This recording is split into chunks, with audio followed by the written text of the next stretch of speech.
And here we go. What's up, Tobe? What's going on, bud? The usual. It's good to see you. Yeah, just being me. It's Good. not easy being me. That's good. Got a new hat. Before we started, I wanted to kind of ask you what kind of, it's Halloween and it's spooky season time. It is indeed. Horror movies are you into? What's the boat? That's a good question. We watch just about everything. Okay. Christina you got Shudder, right? We have Shudder. Oh yeah. And probably starting about halfway through September, we will start to watch a horror movie just about every night. Oh. And we don't. Most of them on Shudder, you don't know what you're getting into. Oftentimes, starting into it, you're just like, all right, it's got 4 stars, and you'll start it and you'll regret it after 15, 20 minutes. And we don't just turn them off immediately. Like, we'll give them a good 15, 20 minutes, and then we'll be like, this. I don't know that this is going to come back. It can't save itself. You know what I mean? Yeah. There's some real bad ones out there. But sometimes we're pleasantly surprised. We'll take any recommendations that people have. One of the best recommendations, this is not a Halloween movie, but I'm just going to throw this out there for folks who have not come across this one before. If you've never seen Troll Hunter, you got to watch Troll Hunter. That movie blew my mind. I loved every minute of it. It was wild. It was way over the top. It's not a horror movie necessarily. Excuse me. But when people give you recommendations, oftentimes you kind of look at each other like, I'm not getting it. This one I got immediately. And it was like over 2 hours long. Loved it. I love that movie. I saw that. I didn't see the movie, but I saw it. It was playing on YouTube Movies. Okay. Because they have a free section. I think that's on it. I can't be completely sure because they'll take movies off and add them back on. Right. Stuff like that. But it's Danish, I think. What was that? It's Danish, I want to say. Yeah, I think Jagar told me about that. He saw that. We were talking about ridiculous movies, and he was like, "You got to see this movie. It's just, it's." He goes, "What did he say?" He said something to the effect of, "It's just not so bad that it's good. It's just, it's a mind fuck." Yes, that's what he told me. Forget everything you thought you knew about trolls. They are massive. They're colossal monsters that will destroy the earth. I'm like, what is this? It's so good. Oh man, I got to write that one down because I got to troll. Please do. It's subtitled. If that's a turn off for some people, we watch everything with subtitles. What's the subtitle for? Ah! It's right. Screams loudly in Norwegian. Exactly right. Yeah. Cool, man. So, all right. So this week or this, I guess we're going weekly just for this month. So this week was Silver Bullet. It was my call. This was a movie for me. That I saw. I didn't see it in the movie theater, but I saw it on the library that I had. I think I mentioned it in a couple of our podcasts before, but you had the 3 movies to a tape, and this was one of those. Oh yeah. This traumatized me as a kid. I mean, I was 85. Wait, yeah, 85, and I didn't know what it was about. Didn't know it was Stephen King. Just popped it in, and that first scene, which we'll get to in a minute, but it's like that was that I just wasn't prepared, so that's why it stuck with me. And now I revisited it probably last Halloween, and it could sit right through it and not have any kind of kind of traumatic flashbacks. But then I rewatched it. I think Tuesday, and then I rewatched it last night as well. Hey, it's an hour and a half. You're in, you're out. It's fine. I think what it is about Stephen King movies is that he's just so good with the setup, and then when, especially in filmmakers' hands, and then when the kind of fantastical stuff starts happening, it's kind of hit or miss. For this one, for me, it hit. The wolf looked like a little bear to me. That was the only nick I have with it. He looks like it looks more like a bear than it does a werewolf. But yeah, I mean, I don't know. I liked it. I still think it's one of my kind of what's the word? Not guilty pleasures, but it's just one that I could watch. It's Halloween, or, it's October. Cool. I'll put it on. It's a nice one. I have a lot of favorite, not a lot, but I have a couple of favorite scenes we'll get to. But yeah. So, what did you think of it? Well, I had never seen this movie, but I had read the book. I read Cycle of the Werewolf, and I liked the book. It was one of the first Stephen King books that I read because it's just when it came. I forget when it was published. I want to say probably late 70s, maybe early 80s. And it was only 175 pages or something like that. It was really short, and it was 12 chapters because it's the Cycle of the Werewolf, and it's month by month. Each chapter is a different full moon story. Yeah, and I liked it. I thought it was a clever idea to do, like a year of being a werewolf.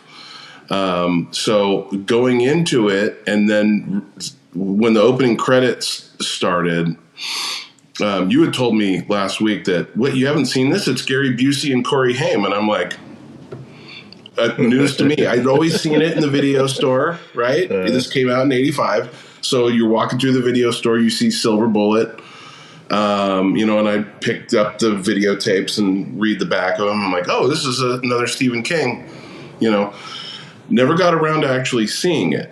So, and I understand that you would have this on a videotape because it was on TV a lot. It was on rotation a lot, and you could record it off TV like I did with Fletch, and with we've talked about those.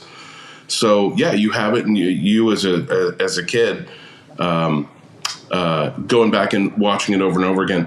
So for me, this being the first time, and then seeing that the teleplay, I think they said either teleplay or screenplay by Stephen King, I went, oh boy. And this is 85. Now, knowing what I know about Stephen King in 1985, I'm like, light up! Yeah.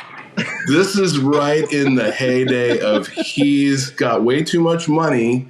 Yeah. And is going, we're gonna write we're gonna turn all my books into movies, which he had. Carrie, Cujo. I mean, everything was turned in, everything that he had written was being turned into a movie, and he's like, I'm gonna write the screenplay. And I went, this might be really bad. Yeah. It's and I'm trying to compare it to the source material from what I remembered, because I haven't read the book in a long, long time, probably since the 90s is the last time that I'd actually read the book. And it was a little confusing at first. It does start out with the opening scene is the Artie Westrom, the town drunk, who's singing to himself and talking to himself, and he's like he's named his shovel or something like that. And that's from the book. He's played by James Gannon, who I was like, it's Lou Brown. It's Lou Brown from Major League. So I'm just like, oh, cool. I love Lou Brown. Immediately his head's lopped off, twirling through the air. And I was all, oh no. Oh no, dude. Yeah. I was starting to get a little concerned at that point. And they're like, yeah, the coroner, he must have passed out on the tracks. It was the only description that could be, that made any sense. And I'm like, his head is off. It has been ripped off by a werewolf. He passed out on the tracks, and his head's in the middle of the track. I was all, here comes the cocaine. Right? And then also no more Lou Brown in the rest of the day because I was like, all right, he does die. That's the first cycle. That's January. Yeah. So it has its really good parts. It's got people that I love in it. Yeah. Obviously the sheriff is Terry O'Quinn, who is my favorite from Terry O'Quinn's been in so many things. I love him as John Locke in Lost. Yeah. And then at the end, spoiler alert from 20 years ago, he becomes the Man in Black, and he played those two characters really, really well. He's a great actor. I love him. He was in Young Guns. He was in Young Guns. Yeah, Young Guns. He was in Tombstone. Who was he in Tombstone? He was the guy that was always trying to get him. Hey, like he'd always try to get Kurt Russell. My memory. Who'd he? Kurt Russell? Yes. Well, hey, don't let me. Don't let me get in your way of making all this money. He's always trying to convince him to be the sheriff. And he'd be like, "No, thanks." That's right. Yeah. Good part, but he was in there. Yeah. Who was a real person. He played both of those westerns. He played people that actually existed. One in Lincoln, and then one in Tombstone. Yeah, but that's right. Okay, yeah. So getting back to it, I mean, Gary Busey still is at the top of his game in this. Well, some say that it's one of his best roles. I would say it's one of his best roles. Yeah, because he really embodied that character really well. I mean, he's not even acting. He's just being Gary Busey, kind of, really. 85 Gary Busey. And I was kind of going, maybe this is where Stephen King, okay. They had maybe something in common here. But he's sharp and he's funny and he loves these kids. He's every one of the scenes, he's just with the kids. Yeah. He's a very layered performance, I would say, because he plays the wacky uncle, but then he's also pissed, and then he's also has the brother-sister thing. There's a lot of stuff going on with his character. I think he plays it really well. But, he does. Yeah. He does. He's very watchable. He's really, you're excited when he's on screen in this movie. You're like, oh, good. Yeah. There's some semblance of normalcy. Yes. Some levity there. Yeah. But this is a good creature feature movie. I mean, it does harken back since it's a Halloween theme. It's a good pick for Halloween because, where we don't see a lot of werewolves. No, I think what I was reading I was doing some investigating, some journalistic investigation. Good. They were saying the original director was Don. I can't pronounce his last name. He did the Beastmaster. He did, I think. What else did he do? He did some other movies. I can't remember, but he was in the Sword and Sorcery. I think he did the original Conan. I'm not sure. But he. That's some good investigative journalism right there. Yeah. We'll be right back. I'll take your calls off air. What was I saying? Oh yeah, and he was saying that. Christ, what was your question? Creature features. Oh, creature features. Yeah, and he was the one that was. He wanted to film it like. Going to your point about not seeing the werewolf a lot, he wanted to film this as like Jaws. So as in Jaws, you don't really see the shark all that much. And so I think he wanted to. Good point. He wanted to film it that way. He also had like a dancer inside the werewolf suit, but Dino De Laurentiis didn't. He was the producer, and he didn't like either the suit or have the dancer in it. So he had Everett McGill, who plays the Reverend, do the werewolf stuff. Who is a dancer? Is he? I didn't know that. Yeah. Oh, Jesus. What is it? He was a Broadway dancer. Was he? Yeah. I didn't even know that. Yeah. Okay, I got to look into that. And then he was in Twin Peaks. Everybody knows him from Twin Peaks, of course. Yeah. Right. Well, I know him. He's been in all those kind of kooky roles. Yeah. throughout the 80s. He was in The People Under the Stairs. Oh, Christina just watched that. I love People Under the Stairs. That one's a good one. I saw that once in the theaters. I saw it. I was stoned out of my mind. We had just smoked. So I don't really remember too much of it, but I got to revisit that one because every time I say that, everybody's you got to see it again. So, that one sticks with you. Yeah. So that's what he wanted to do. He kind of wanted to, and I mean, I didn't. Stephen King wanted a kind of more of a realistic werewolf. So when Dino De Laurentiis was like, "No, I don't like this," the director and Stephen King were like, "Well, it's either this or I walk off the set," Stephen King. And so he was just like, "Okay, well, whatever." And I agree. I mean, it just, like I said before, it looks like a bear. So Dino got his way.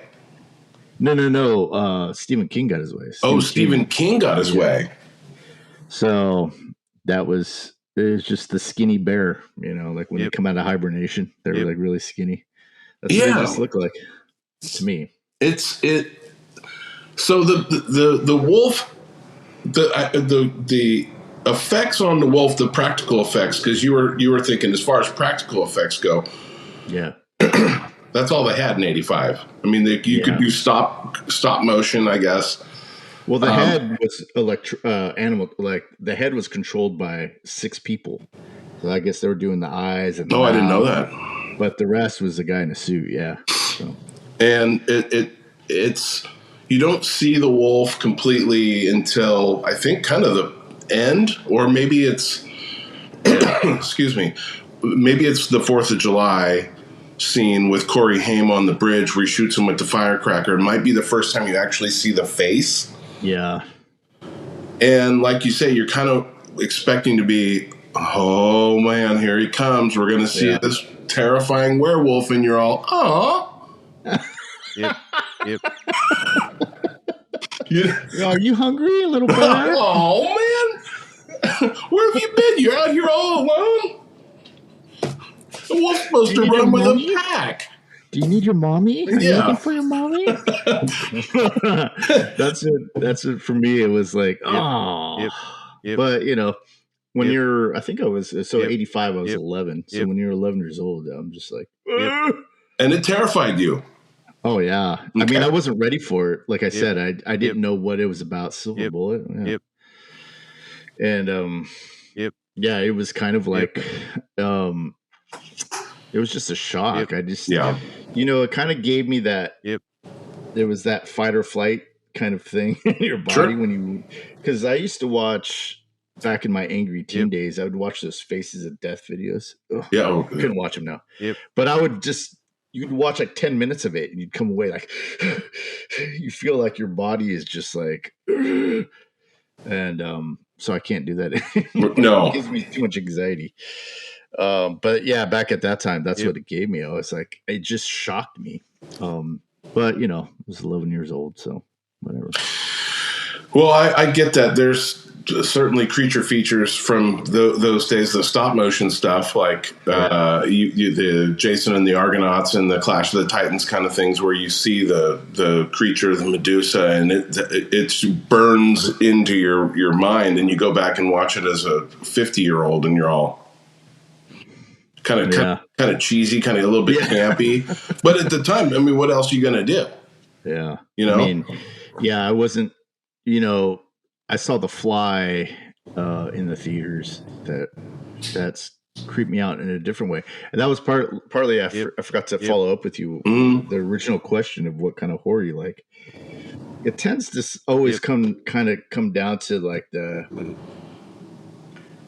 kind of rooted in reality, psychological, kind of like The Exorcist, at the beginning of The Exorcist anyways. And then you have like Creepshow and Going to Hell and The Gate and that kind of thing, where you're dealing with demons and all that kind of stuff.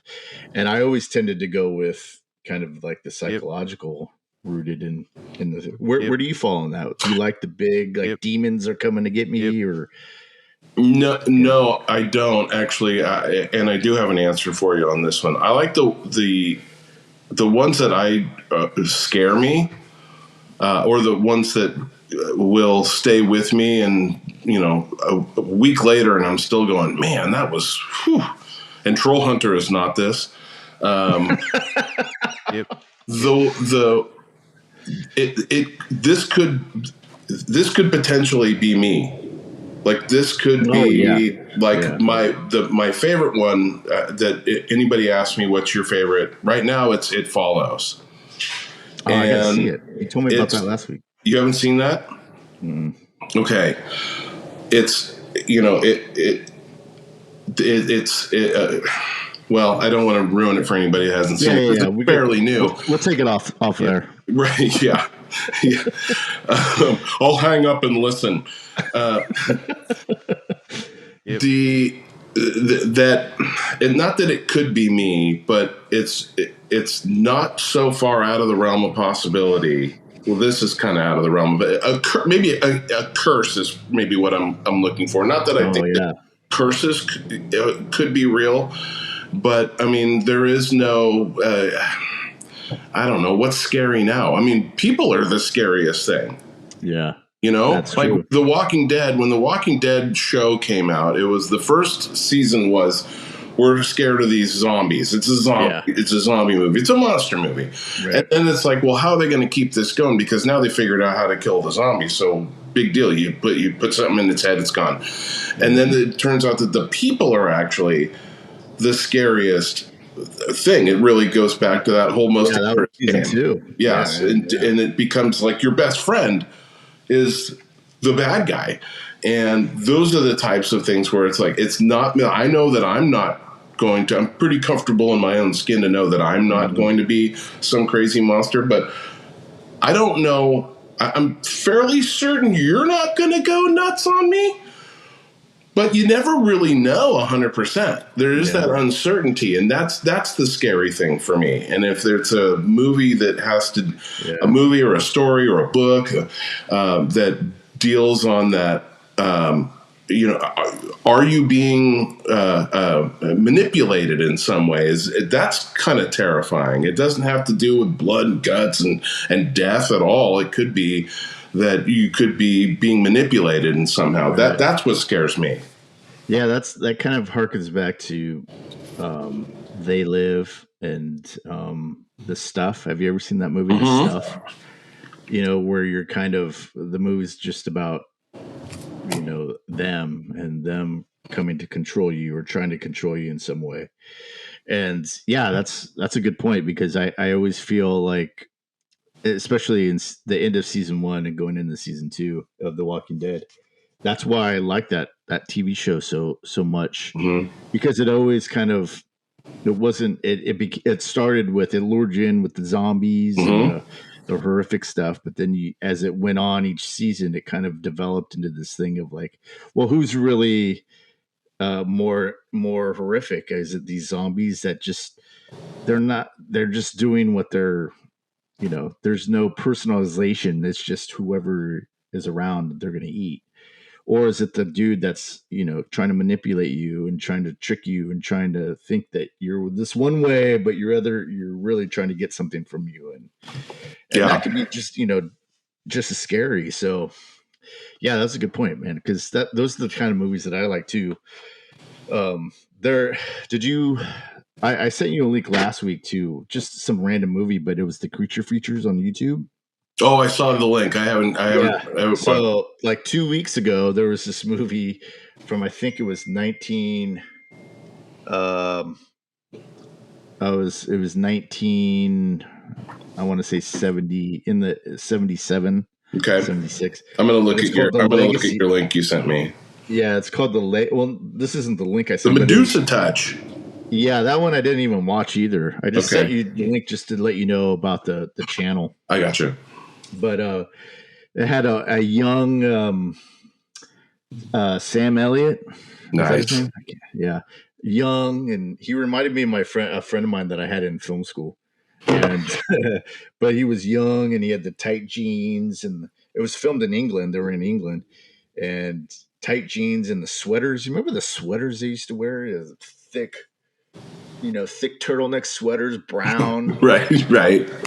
And he had his mustache and his flowing brown hair. And Dude, that I didn't know what that movie was about, but it had who's the lead singer of the Who? It had Roger Daltrey. Yeah. He was in it, and and it was just this kind of campy.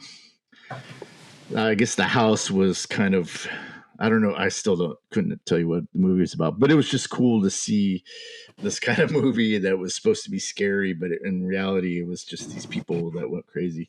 But yeah, I mean, that channel, you should check it out. They have some good movies on there. They had Jack's Back last week. Remember that movie from like 89 or 88? I do, kind of. I remember it coming out. Yeah. I don't know. I don't remember a whole lot about it. That's we could talk about that on another podcast. Okay. All right. Yeah, anyways, yeah. So that's the kind of movies I like too. It's just the ones about people. So that reminded me of why It Follows kind of scares me, is that the person is cursed. Okay, the premise is, if you can pass the curse off to the next person, off to somebody else. You can get this thing that only you can see. It's this thing that's walking slowly towards you nonstop. It's like the Terminator, where it doesn't sleep, it doesn't care, it doesn't eat, and wherever you are, it's coming towards you. It knows where you are because you have the curse on you. But you can pass the curse off onto the next person by having sex with them. Nice. So the trick is to try to get as far away from this thing it's coming no matter what. No matter where you go, you can fly to the other side. Yeah. Where you can go to Antarctica, this thing's going to walk to Antarctica and find you. And the whole time you're just going to be looking over your shoulder. But you are the bad guy at one point because you're now cursing somebody else. So there's a bunch of different layers in that whole, you're terrified yourself, but if I can fuck my way out of this, which is essentially what is like an incubus, succubus kind of demon. It's not really explained where it comes from. It's probably always been. And once it gets you, it's going to go to the next person down the line. So your blood's on your hands because you've got it off you. So you've now bought yourself some time. But now that person, no, you can't kill it. No. Okay. It's coming, man. Okay. Yeah, so there's an It Follows 2 that's about to come out here, and I think in the next couple of weeks, right? Because this thing it's still going. It's just going to keep going down the line. And it's scary, dude. This thing that's coming is really scary, and it's every time you see it, it's in a different form, and the way they do it is really, really cool.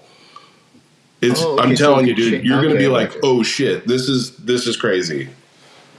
So if you do get on a plane and fly away, it just changes form to whatever's closest to you, or just changes form and then keeps going walking? It has to get its own bus and transportation and all that. It's going to just walk. It's unclear if it can hail a taxi. I think it's just going to walk, and walking under the ocean is probably not out of the realm of possibility for this, because nobody else can see it but the person who's got gotcha, who is tagged. Wow, dude, I gotta see this. Tag kind of. Yeah, it's a really cool idea. It's just, all of it is just it's stuck with me, and I watch it every Halloween. But I watch A Christmas Story every year for Christmas time. I watch It Follows, and that's one that sticks with me. It's not you watch this thing just kill people, and the effects are good. So write that one down. Yeah. Write it down. I got it. It Follows. It follows because it's following you. You can't escape it. All right. Is work calling you? Yeah, I'm supposed to go to LA, and they keep, of course, when I'm podcasting, they're texting me. Anyways, we can cut all this out. Yeah, do it in post. Cut that. We'll be right back. So do you have any favorite scenes of Silver Bullet? Favorite scenes? You know what I like? One of the techniques in this movie that I laughed more than I thought I would. And the reason why is because and this is Stephen King because this is the way he writes dialogue, is 1 minute he'll be like, the same character goes, "God damn it," and then calls somebody a booger. And you're like, the idea of like, are we swearing or are we not swearing? You know what I mean? Like, this person's got a lot of like, you old gookie. And then the next minute, motherfucker. It's so, like, I don't know anybody that does these kinds of like, are we censoring ourselves? We're still the same people are in the room. And I just think I think that's the whole brother-sister thing, because then after a while she calls him an asshole or something, doesn't she? Or something? Yeah, the first thing you hear from what's her name in the movie, Jane. So Jane, who's played by Megan Follows, who was Anne of Green Gables. Who played Anne of Green Gables, Yes. I was like, where have I seen her before? And so, she was Anne in Anne of Green Gables. The first time you see her, she's they're at the 4th of July or the early spring thing. It's hard to tell what it is. It's Black Awareness Week, and they're all in the park. I don't know. For those of you who have not seen our last episode from Coming to America, she goes looking for her brother. Hey, make sure you take care of your brother. And her brother, who is Corey Haim, who's in a wheelchair, and only a 4th credit for Corey Haim. I was like, he's really young in this. And, of course, he did 20 movies with Corey Feldman, the Coreys. I watched every one of those. That was right in the – I mean, they were putting out movies. They were like the original Olsen twins where they had a new movie every year, like, License to Drive and, all that.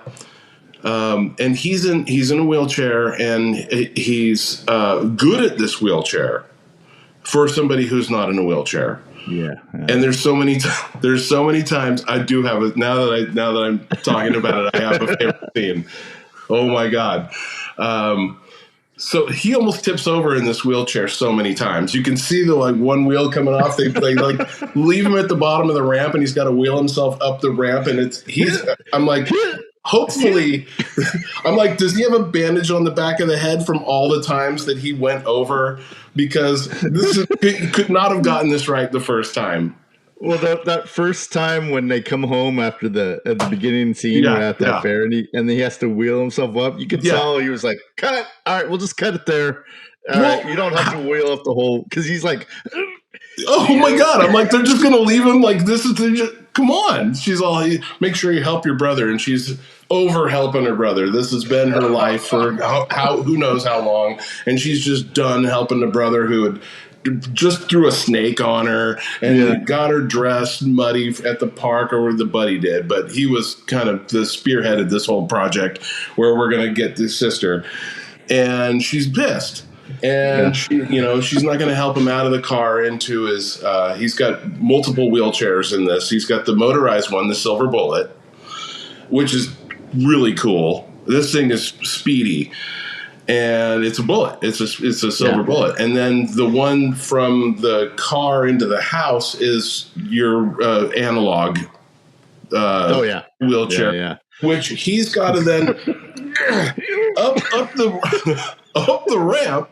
And the front wheels, every time he does it, I'm like, how did he must have crashed so many, like, okay, cut.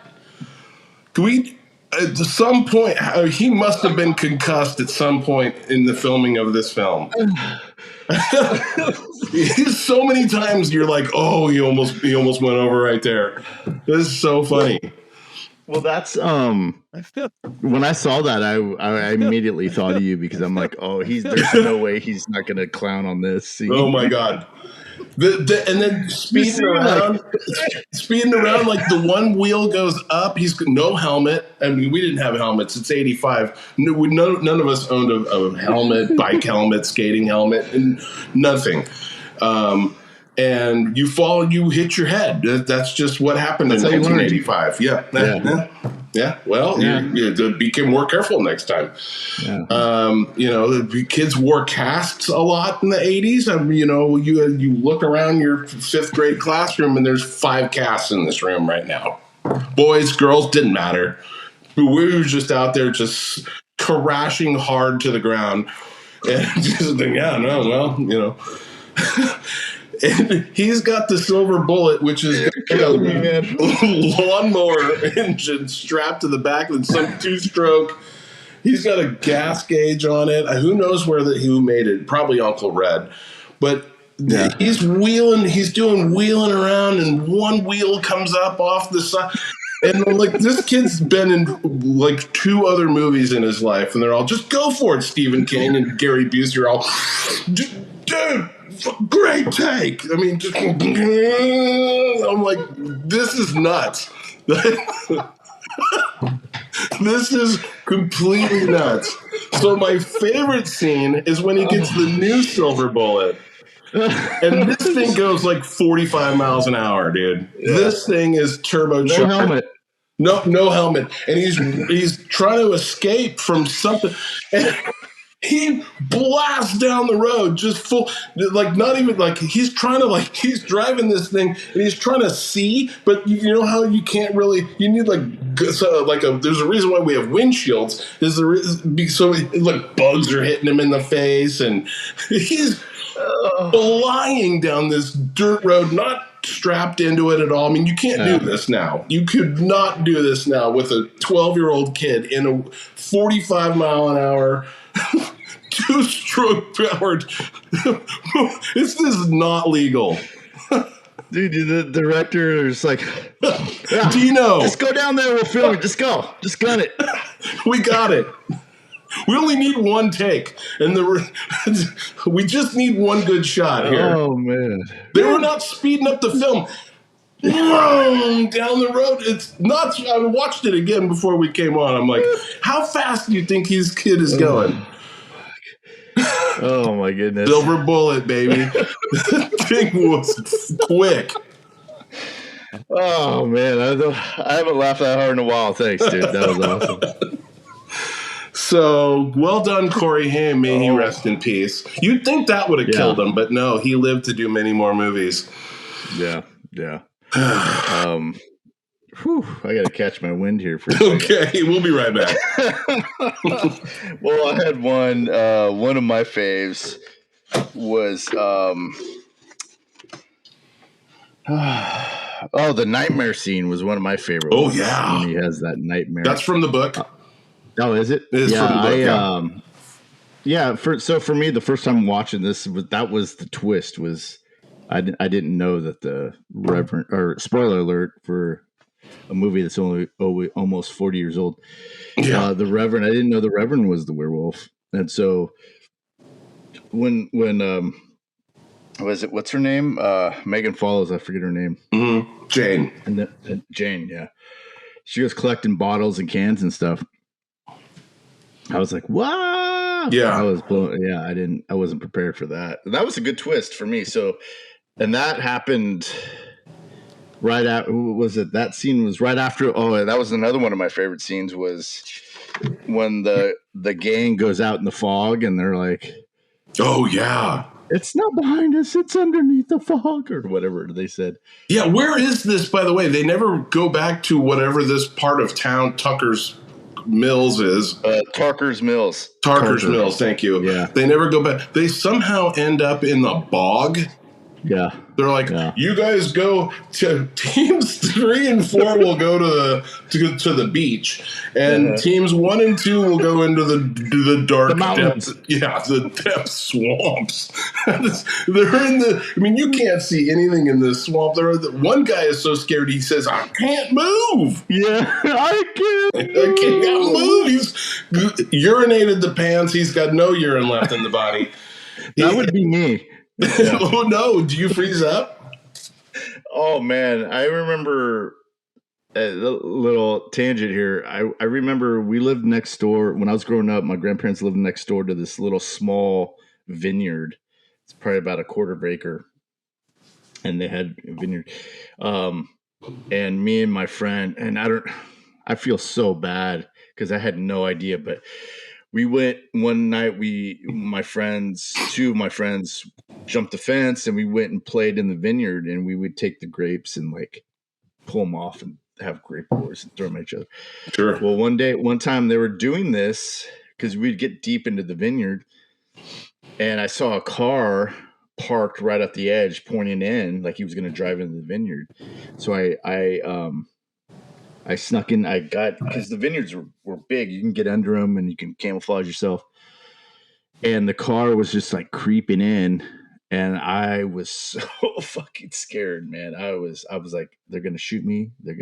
I'm dead. I'm gonna die. This is it. Eventually it passed, and I went deeper into the vineyard, and then so I jumped the fence, went back, and my friends are still out there playing. So I don't know what happened, but yeah, I tend to freeze up when you froze up. Okay. Yeah, oh yeah, dude. Interesting. I can't move. Yeah. Now, if I had a gun or something, then maybe I'd be different. But if it's just me, I'm just. I thought they were going to all be in a circular firing squad, and they were just going to all. I mean, the wolf is laying low in the fog. Yeah, it's under the Thule fog, right? It's in there, and at some point they're just all, you go around this way and you go around that, and I'm like, oh, dude, they're all just going to open fire on each other. I mean, they're going to be like, circular firing squad. And no, that's not what happens at all. Of course, the first guy had to get it. Black guy. Right down the back, you see these claws just come out, and I'm just all, come on, man. Oh, but you know who was in there was big old Lawrence Turney with Peacemaker. He had the Peacemaker, which he was not in real life, by the way. Yeah. He was the Hollywood, what did they call him? Lawrence Tierney was the Hollywood tough guy. He was, of course, played Joe in Reservoir Dogs, the boss.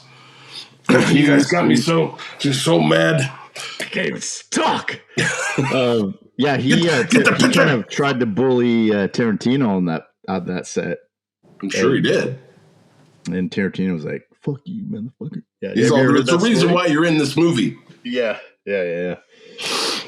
So, I mean, that was one of my favorites, I think.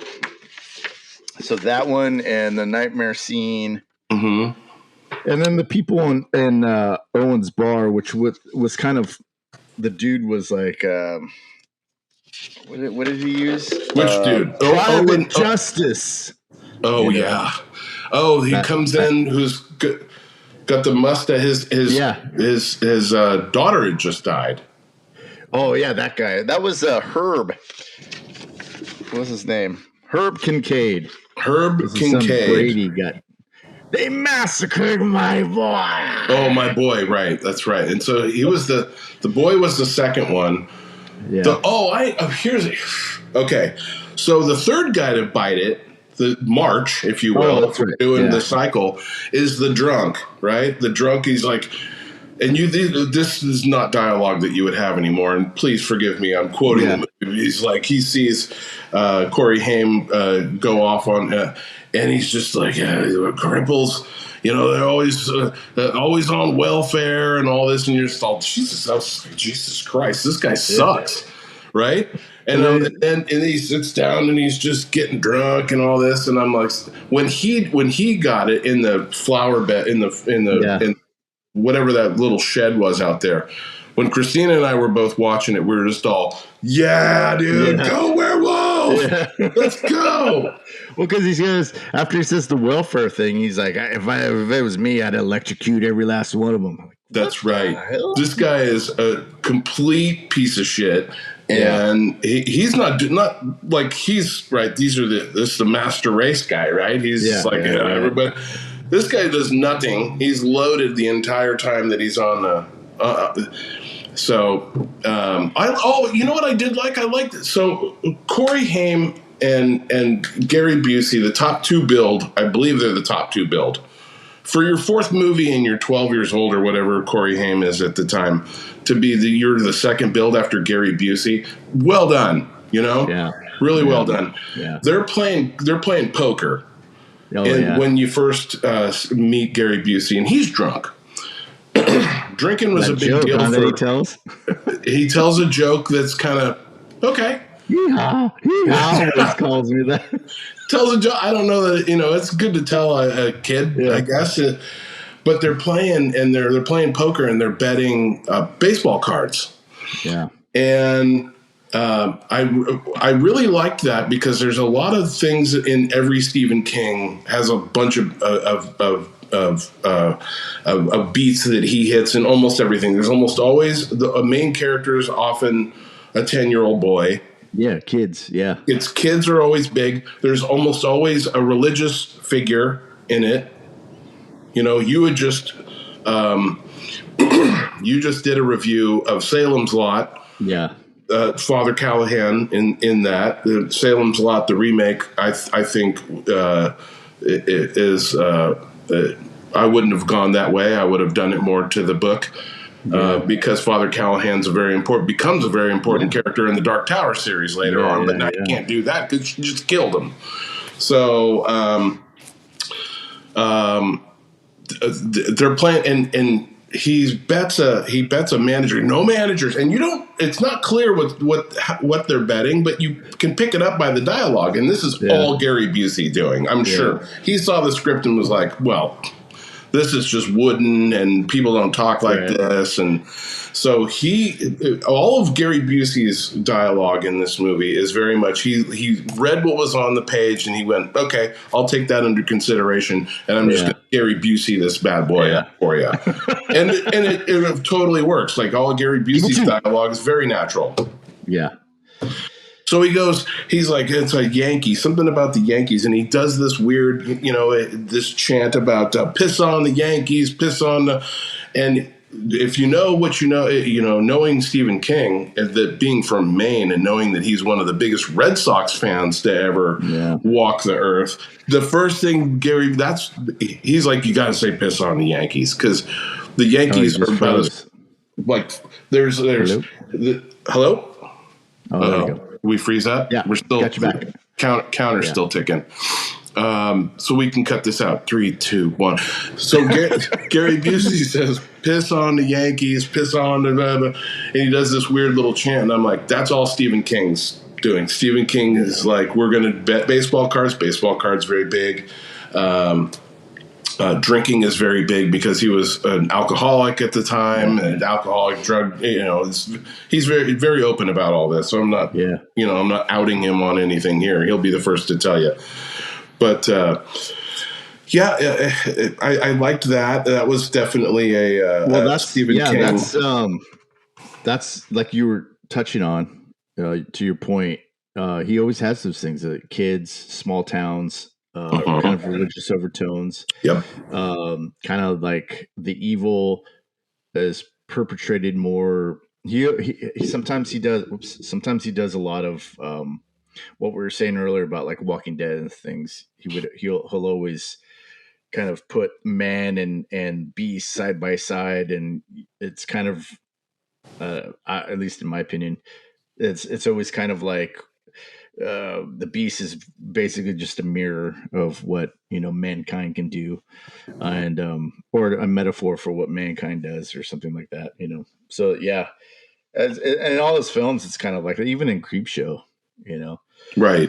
Well, in this, the one person in town you're supposed to trust is the Reverend, right? Reverend Lowe. Yeah. I mean, if there is an adult of the adults, it's the priest, it's the preacher, it's whoever, and this is the werewolf. This is the monster that you're looking for. Now, when you're knowing what we know of, I mean, this is a Stephen King thing where he's just like, I don't know if it's a,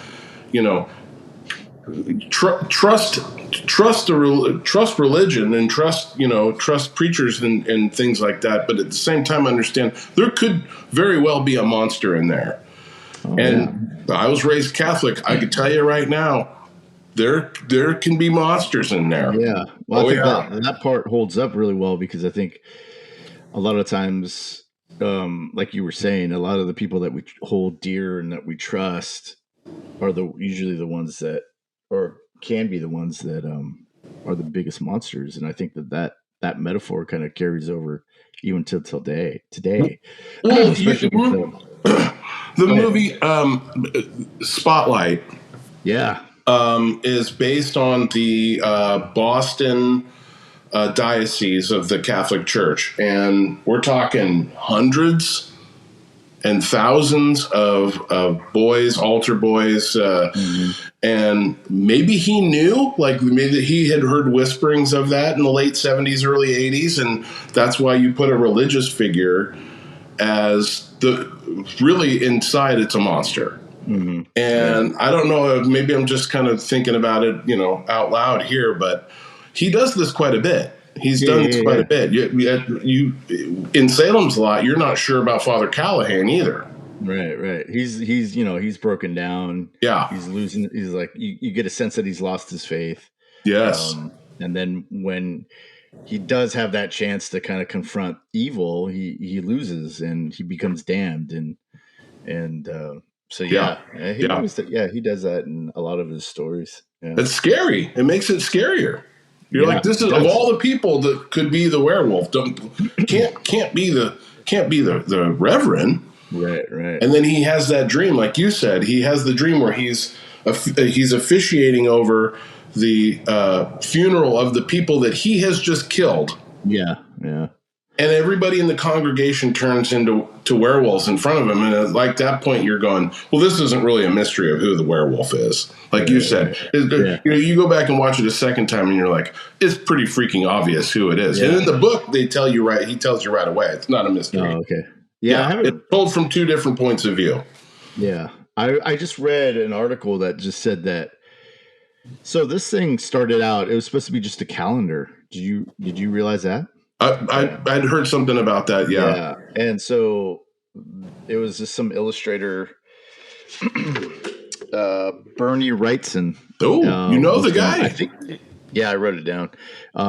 He was going to illustrate it. I wrote it down. He was doing Creepshow at the time because Stephen King was, I think, either fresh off of Creepshow or was finishing up Creepshow when he was doing Silver Bullet. Yeah. And so they contacted him and said, we want to do like a werewolf calendar, a werewolf kill a month. And if you can write just a little blurb about, each picture. And he kind of got frustrated after a while and then said, I'm just going to write a little book. I'll just write 179 pages worth of it for you guys. Yeah. And Marty he was only in like 3 of them, but not, he was in 2 of them, but in another one, he was just kind of mentioned, I guess. I like I said, I haven't read the book. Right.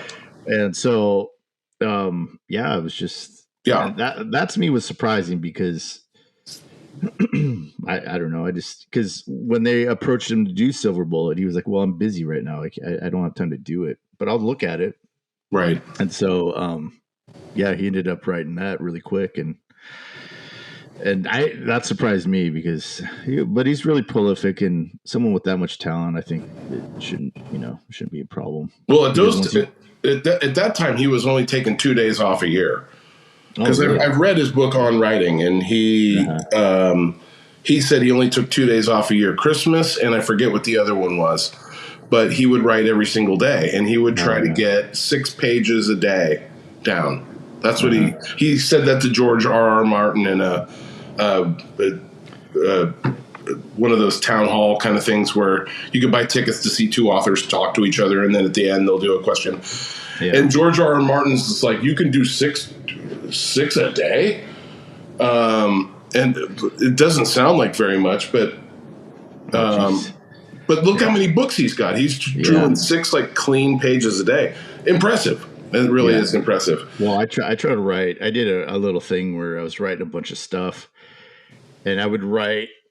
I mean, screenplays are different, but I mean, I would get like through like maybe 3 pages, 4 pages, and I would be like, ugh, my brain just can't. It's just, I don't know. It's tough, and I'm not really. Well, I liked writing when I was a kid, but it's just. It's hard. It is hard. Yeah. There's some days that the words just don't come. Yeah. But I didn't know that about, it started out as a calendar because, I mean, that's why you get 12 full moons a year, or sometimes 13. You get a blue moon. Or no, you get 12. You get a 12, and sometimes it's in the same calendar year. That's when the same calendar month. Like if you get one on the 1st and you get one on the 29th, the 29th is a blue moon because it's the second one of the month. Okay. You guys should be all writing this down, by the way. And there'll be a test on this. Come on now.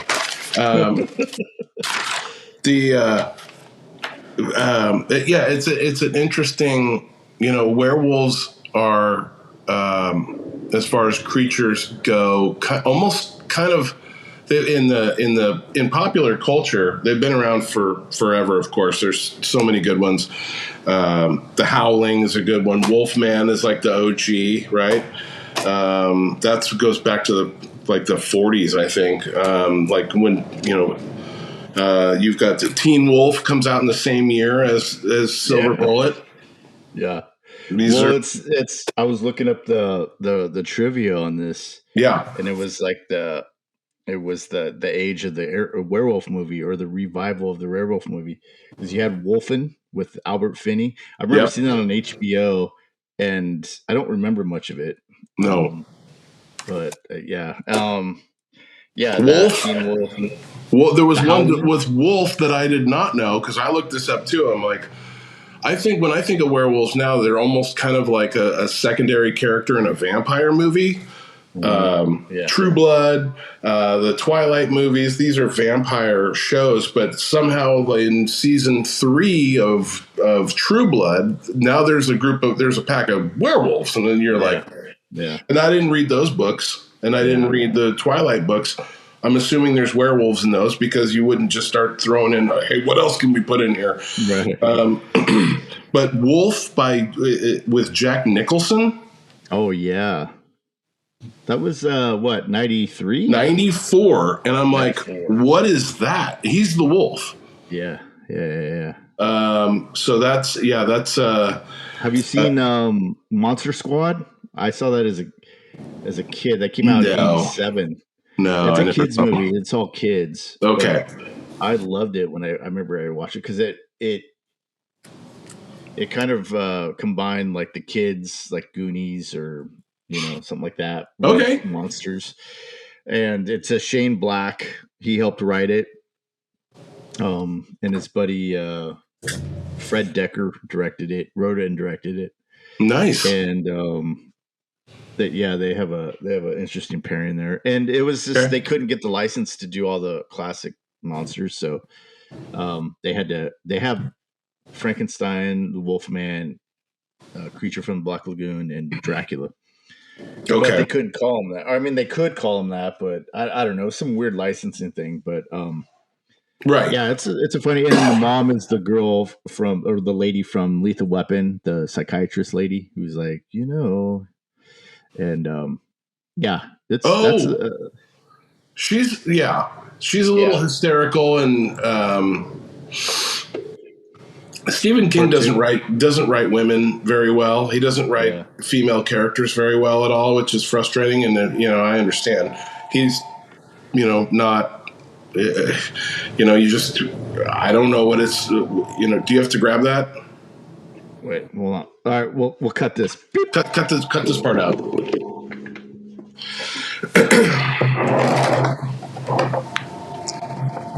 Let's take a break.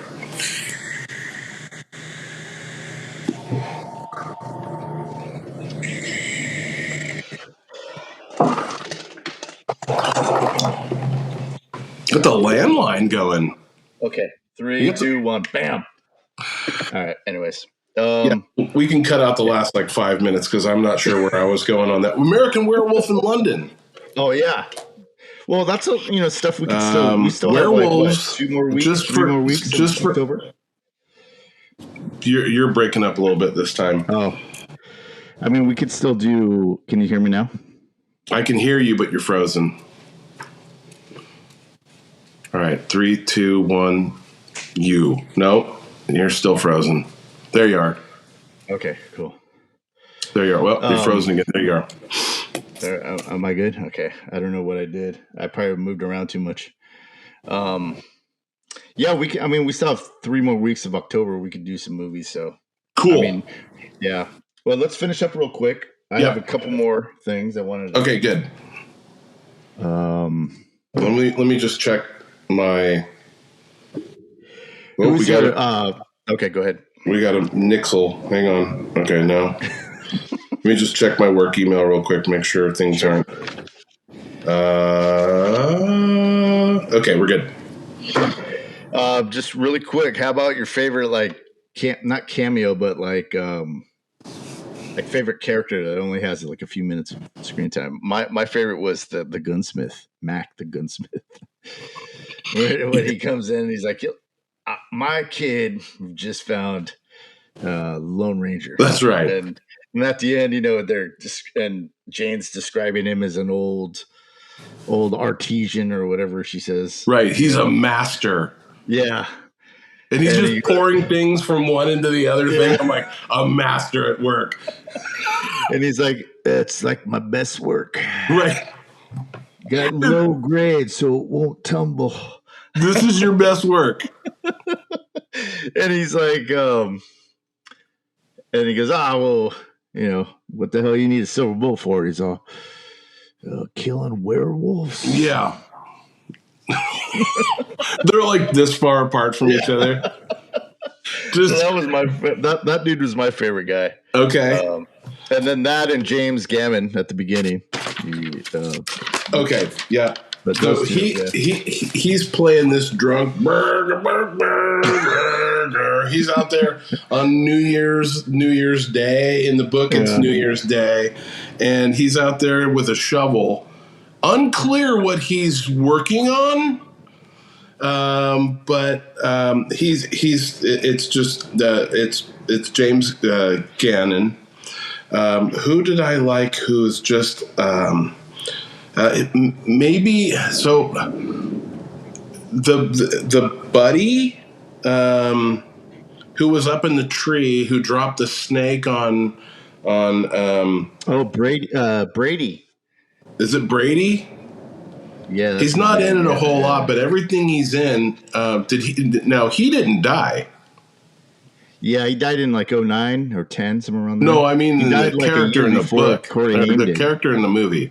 Oh, yeah, he was the kid of the father comes in. He's your private justice, when. Oh, he's the one. Brady bites it.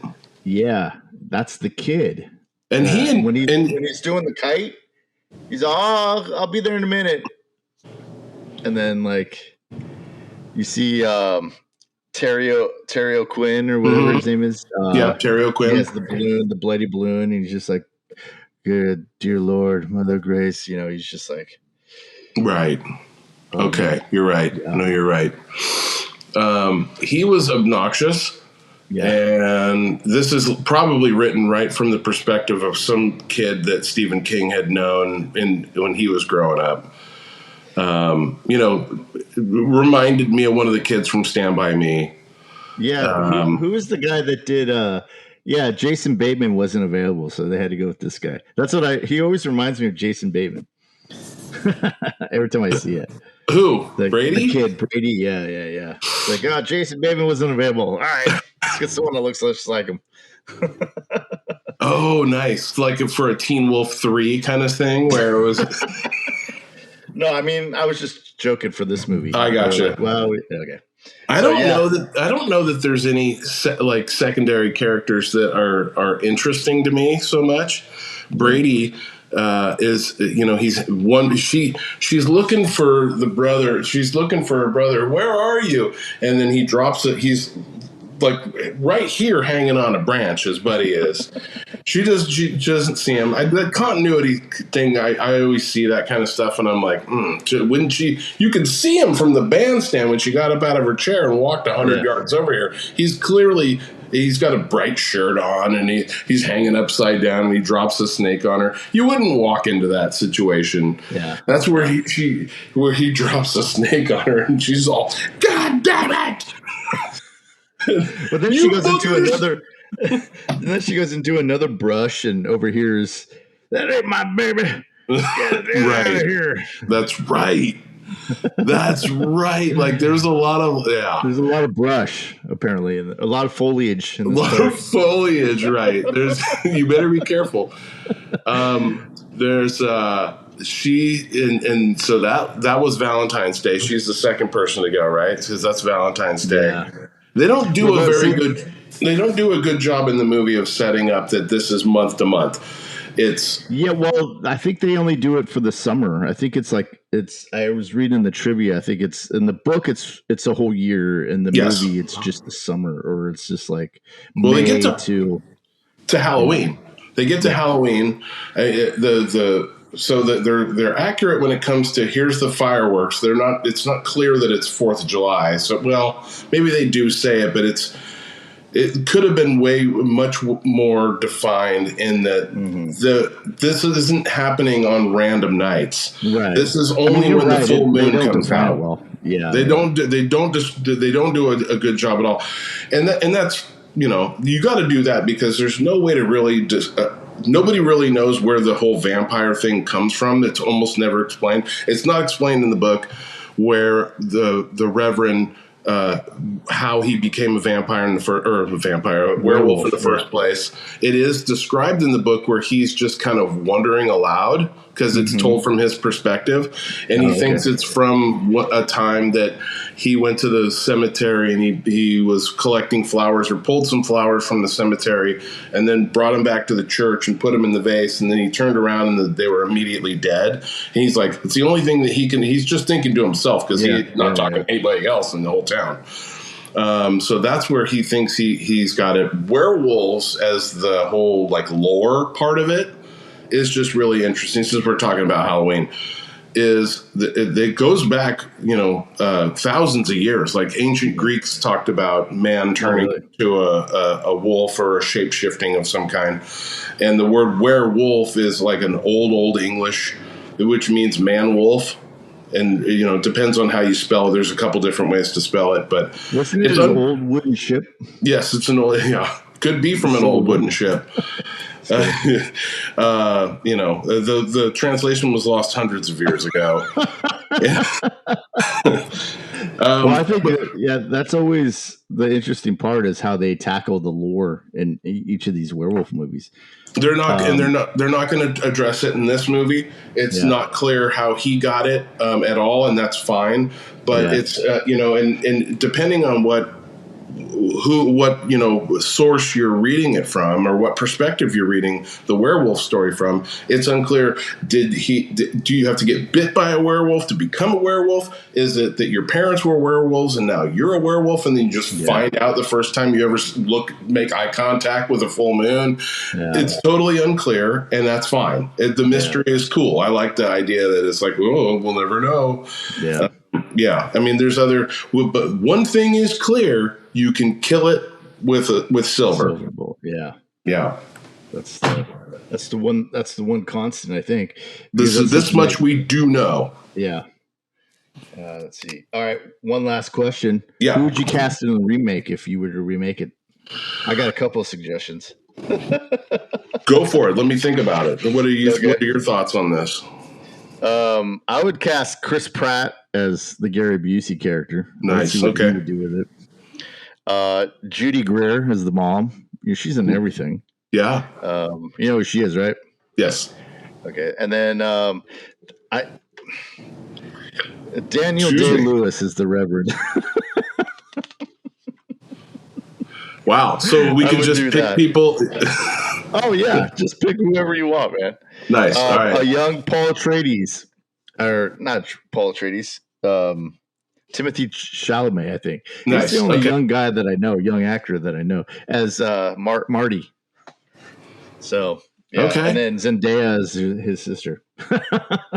Of course. Yeah. But all right. That's what it was. So today, I think, as far as playing both the Reverend, you're playing two sides of two sides of the coin, right? So you have to be. Yeah. Who I love, and he's already been a vampire before, but he's a priest and also a vampire.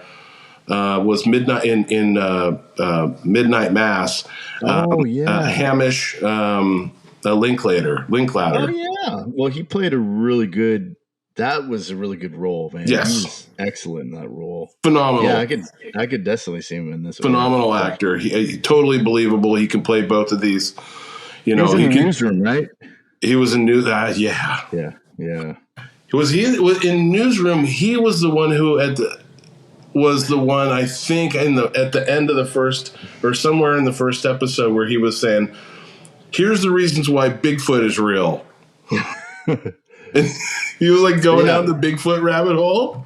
I haven't seen that show probably since it went off the air, so I got to rewatch that. Just watch the pilot episode, because it's the one that opens with that whole classic scene where we're not the best country in the world. Right. We're 38th in this and then So and then they go to the newsroom, and then all the staff is all talking.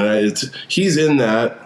Yeah. And I don't think it's either him or his buddy who they're sitting around talking about. Here's why Bigfoot's real or something like that. I'm like, where? What? And Bigfoot comes up in Silver Bullet too. Does it? Yeah.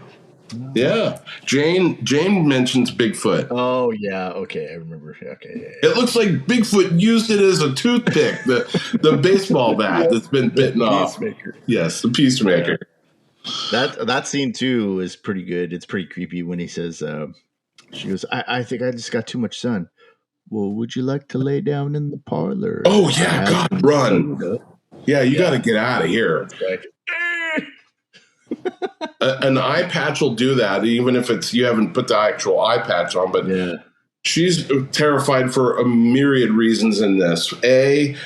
Go ahead and put all the bottles in the tavern over there, right? Looks like some little set garage, and they're just piled up in the corner. Like there's no organization going on. He's shirking his responsibilities.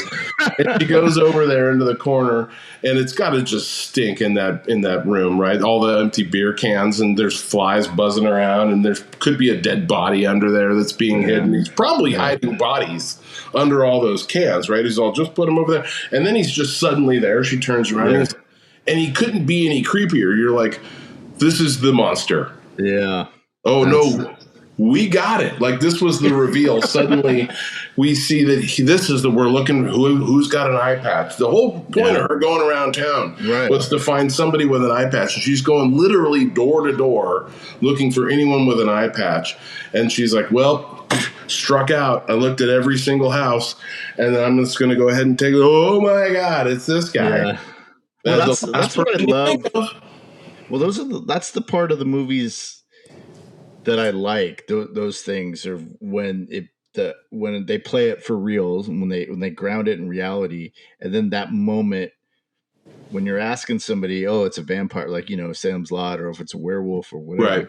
But it's that moment of, okay, this movie has just changed, and now the people that doubted or didn't believe, now they believe, and so it takes on a different. It's a different tone after that, I feel like. And that's what I like. That's the point of the movies that I like. Because in Salem's Lot, I think the newer one was just like, I think it's vampires. And everybody's like, okay, cool. Let's go get them. And there's no like, what? Vampires? Are you kidding me? There's not, that whole movie was rushed. But very rushed. Yeah. Have you seen it? Did you watch it? We watched it. And when Father Callahan died, I was like, because Christina and I were both looking forward to this and it got to the end, we were like, well, that was dog shit. Well, it was, and I'm thinking that they threw the sheriff through the window.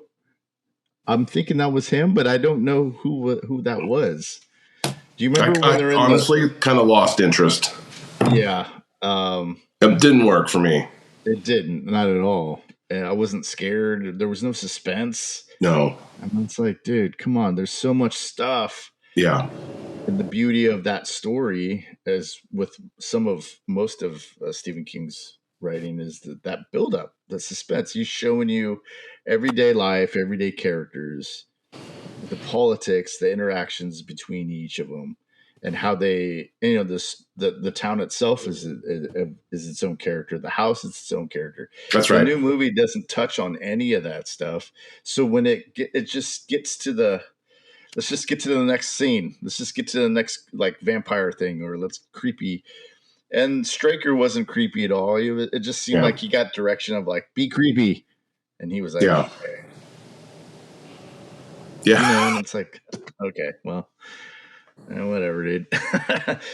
And the 79 version is always my favorite, but that could be a bit campy, but it did its job. It built suspense. It's rough, dude. It doesn't hold up, but James Mason is freaking amazing. I think it holds up. Do you? Yeah.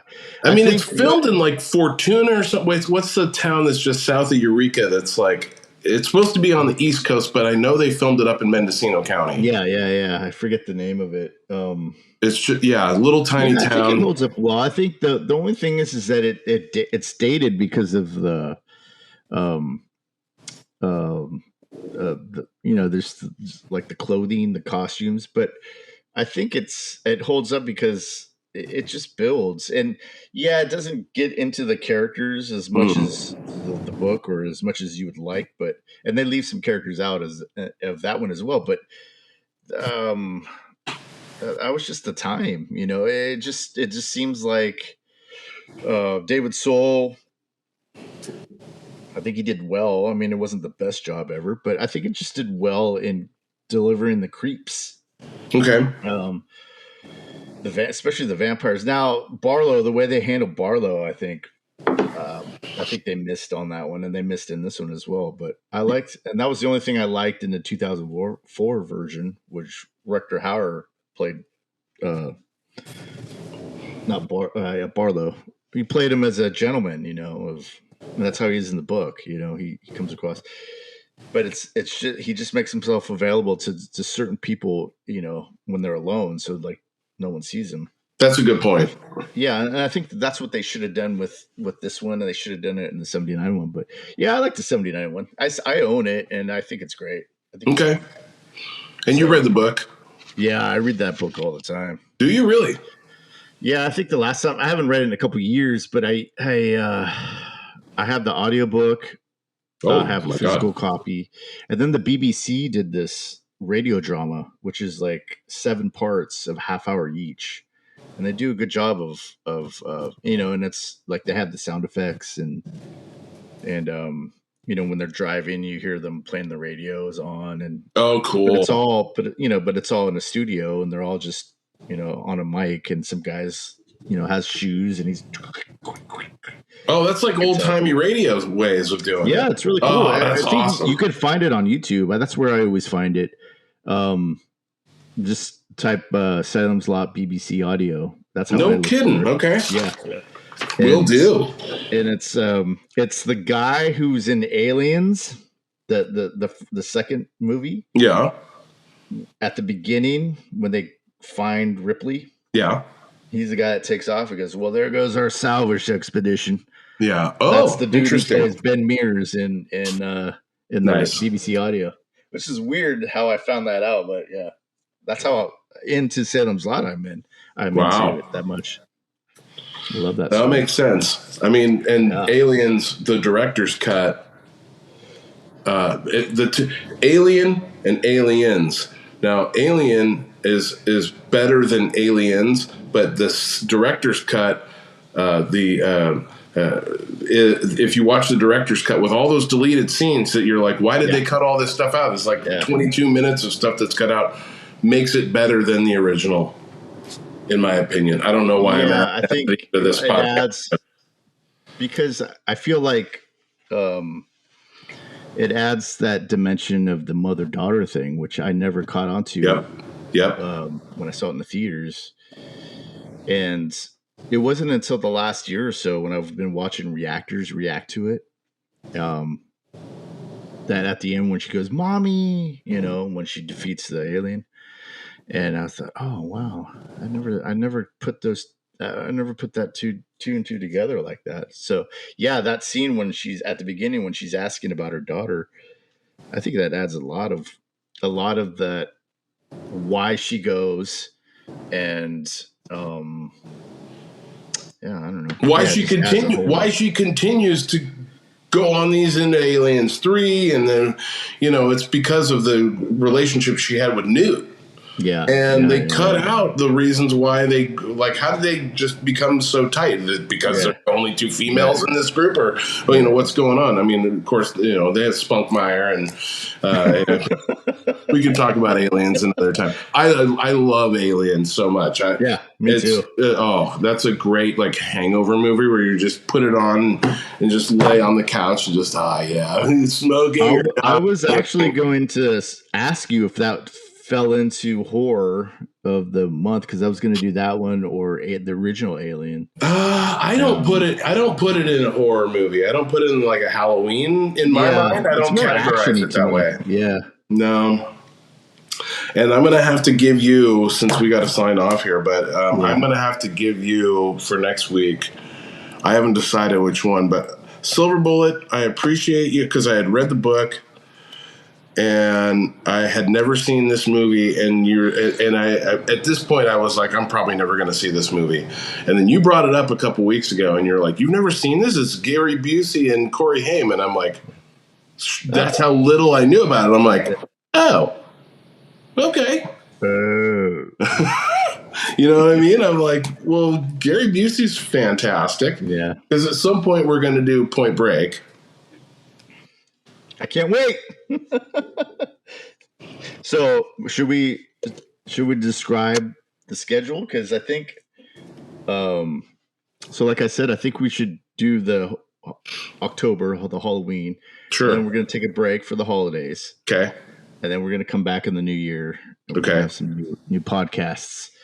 And I think I have a couple suggestions right now, because I think with the Point Break, I agree with you on that one, but I also want to get into some of my favorites, and I want to get out of the 80s, but yeah, we need to get I mean, if you 80s. suggest one that's in the 80s, I'll do it. I don't care, but I'm just saying, because I want to do Inside Llewyn Davis. Nice. That's the name of it. And I also want to do Color of Money. So love Color of Money. I love that. That's one of my favorites. It's like top 3 of my favorites. Is it? Top 5. It's a sequel. Yeah. Yeah. In fact, somebody asked me, I'm on Threads a lot, and they do people do a lot of engagement posts. They're like, what's the best sequel that you've ever seen? And I said, Aliens and Color of Money. And they're like, Color of Money wasn't a sequel. It was. Yeah, it was. So, yeah. Anyways, well, thanks, dude.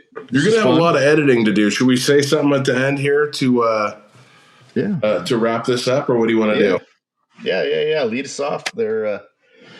So listen, if you've never seen Silver Bullet, it's on Paramount Plus right now. It's on YouTube if you watch it in chapters for free, without commercials. It's like in 9-minute increments, so you can just type it in, and I think it's almost might be in the public domain at this point. I don't know. Well, if you have YouTube Premium, you don't get ads. I don't have YouTube Premium. I'm on.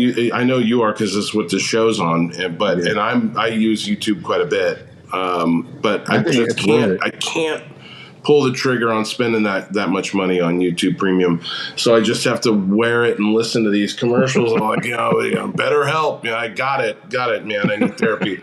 It's like, but Mom, you're telling me, hey, do you ever wonder why you're dealing with constipation? And you're like, oh, this is so point.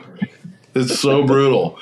But yes, if you haven't seen it, it's Halloween. It's spooky season. Yeah. It's fun. It's an hour and a half. Hour and a half. You're in, you're out. People's heads are falling off. That's another thing. The lost art is keeping movies around an hour and a half, hour 45, whatever. Yeah. It's great. It's fun. Yeah. Yeah. All right. Good pick. I needed an excuse to see it, so I liked it. I enjoyed it, and I think I had more fun talking about it than I did watching it twice. But that's awesome. There's some good stuff. Corey Haim flying around 40 miles an hour. Great. Worth it, right? That was awesome. If you want to check it out. Like Toby said, it's on Paramount Plus. And as always, it's a pleasure, Toby. Thanks. Thanks, Steve. All right. I'll see you soon. I'll see you around the bend. All right. Okay.